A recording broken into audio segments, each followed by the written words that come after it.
Hey everyone, and welcome back to another video. Today we have a rather large update from the team behind Nostalrius, a very popular classic World of Warcraft server that Blizzard shut down via a cease and desist letter a few months before Legion came out. Now this event exploded into a very large discussion and eventually culminated with Nostalrius team members being flown out to Blizzard's HQ to discuss the tech that they made, how they solved some problems with getting classic WoW going, and in general just talk about the possibility of legacy servers being brought back.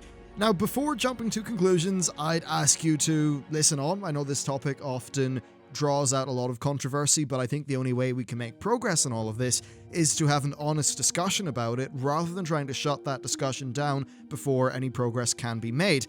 Now, a pretty significant development has happened today, and that's what the main topic of this video is going to be. But let's just finish covering the background to this first. Now, this, like all things on the internet, became somewhat divisive. There were discussions about which expansion was the best, how the game design changed, and all of that stuff.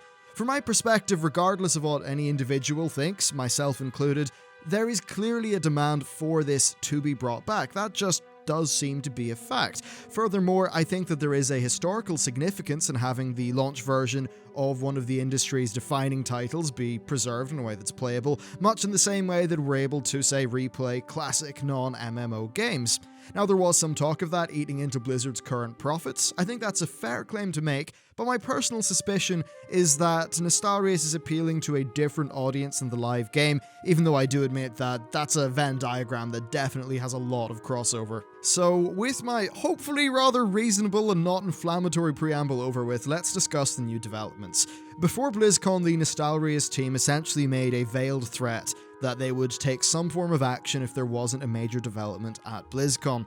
Blizzard then responded via a forum post. They responded indirectly, saying that they are full steam ahead on Legion, and that while they are discussing the possibility of legacy servers internally, it won't be a part of their BlizzCon plan. And that was indeed the case, with nothing related to legacy servers being announced at BlizzCon. This then led us into a pretty major development which happened today as of the time of recording. Nostalrius released their, I think, rather newsworthy statement.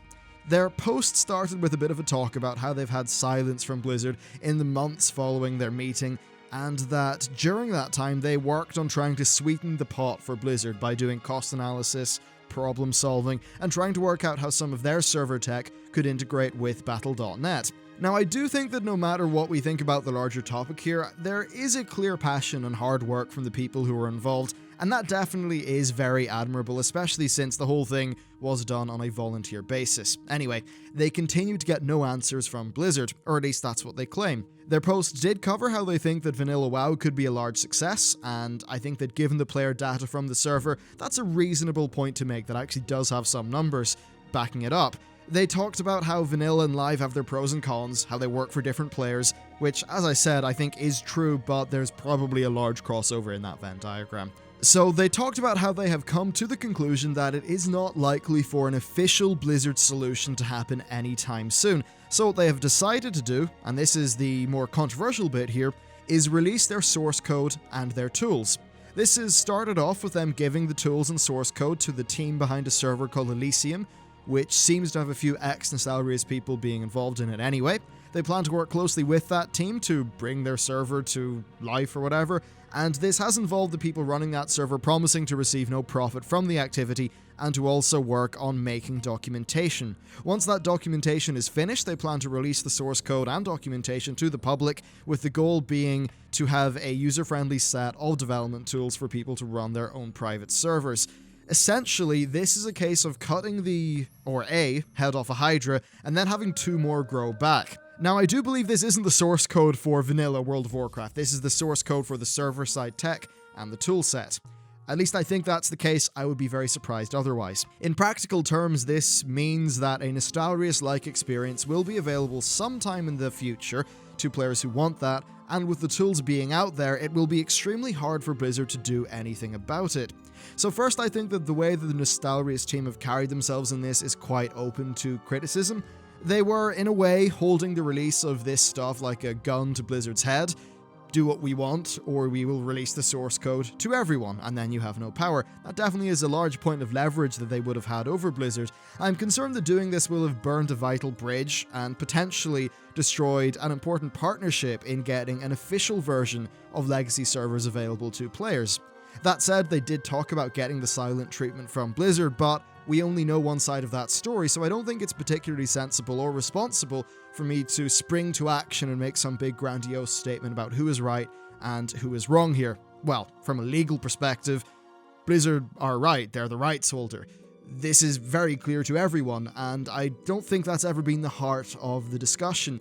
I've seen people say that Blizzard own it, they can do whatever they want. I've seen that used as a rather self-righteous sounding way to shut people down. And I think that's something that's led to the situation being more divisive and has hurt the potential for people having an honest discussion about the core issue here. And what is that core issue? Well, it's simple. There's a demand for something and that isn't being filled. Much in the same way that I couldn't really blame someone for pirating a copy of Freelancer or emulating an old game that's no longer available for sale. There is a demand to play and experience that content, and whether it's legal or illegal, people are going to find a way. So my personal take on this matter is that, really, regardless of what I think, there is a demand, and if it's possible for people to fill that, they will. That's just how the world works, and pretending that isn't the case is wholly unrealistic and I think doomed to failure. So I do actually, fundamentally speaking, support the idea of people trying to preserve a playable copy of the original game. I think it's of historical significance, which is something that Blizzard themselves have said, and I do think it would be worthwhile overall. Would I play it? Well, I might hop on for the sake of content creation, maybe to do a comparison, see how things have changed, but I likely wouldn't put much time into an unofficial server because there is always the possibility of Blizzard shutting it down. That said, while this Elysium server might be shut down, well, if the source code and the tools are out there, Blizzard will have to issue a lot of cease and desist letters, and it would be interesting to see if it would get to a point where Blizzard will just say, you know what, we're just going to let this fly. We can't commit the time to continually fighting a war against them.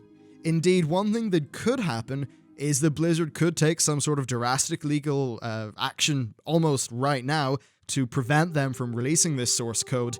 That's something that they, I suppose, could potentially do, and that would be their one way, I suppose, of shutting this entire plan down from the Nostalrius people, unless they somehow have like a dead man switch on, on the content or something like that.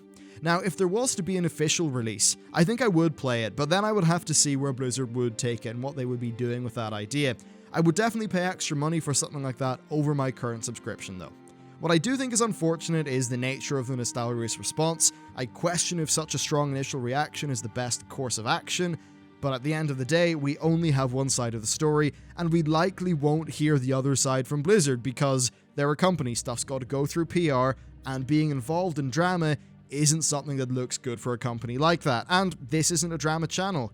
I don't think getting into that will really be of any value whatsoever.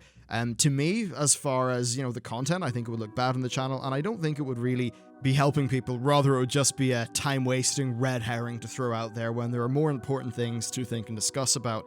But overall, that's really my thoughts on this issue. It's certainly interesting, certainly something that I will be keeping my eyes on. And, should there be the case that I can hop into a vanilla server and try to have a bit of a discussion about how things feel there versus how they feel in the game, I think that would be interesting. That's something that I'm definitely interested in doing. But we will just have to see how things play out, whether Blizzard do some sort of response. But really, that's my take on this issue. Let me know what you think down in the comments of the video or via Twitter, which is indeed the best place to find me. But with all of that said, thank you very much for watching, and I'll see you next time.